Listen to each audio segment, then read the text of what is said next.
അതുപോലെ ചില തീവ്രവാദ പ്രവർത്തനങ്ങൾ ഉത്തർപ്രദേശിലോ ഹരിയാനയിലോ ഒക്കെ ഉണ്ടാകുമ്പോൾ കേരളത്തിൽ വന്നിട്ട് അതിന്റെ ആളുകളെ അറസ്റ്റ് ചെയ്തുകൊണ്ട് പോകുന്നതായിട്ടും നമ്മൾ കണ്ടിട്ടുണ്ട്.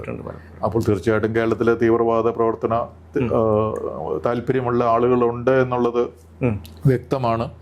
പിന്നെ സ്ലീപ്പർ സെല്ലുകൾ എന്ന് പറയുന്നത് എവിടെയെങ്കിലും എന്തെങ്കിലും ഒരു പ്രശ്നം ഉണ്ടാകുമ്പോഴത്തേക്കും അപ്പോൾ വെളിച്ചത്ത് വരുന്ന ആളുകളില്ലേ. ഒരു ഉദാഹരണം, പാലായിലെ ബിഷപ്പ് എന്തോ ലവ് ജിഹാദ് ഉണ്ടെന്നോ മറ്റോ ഏതോ ഒരു പള്ളിയിലെ ഒരു പ്രസംഗത്തിന്റെ ഇടയ്ക്ക് പറഞ്ഞപ്പോഴത്തേക്കും ഉടനെ ആ ബിഷപ്സ് ഹൗസിന്റെ മുമ്പിൽ വന്നിട്ട് ബിഷപ്പിനെതിരെ മുദ്രാവാക്യം വിളിച്ച പ്രകടനം നടത്തിയ ഒരു പെട്ടെന്ന് വളരെ പെട്ടെന്നാണ് അങ്ങനെ ഒരു സംഭവം ഉണ്ടായിട്ടുണ്ട്. പി സി ജോർജിന്റെ കാര്യം തന്നെ നമുക്കറിയാം.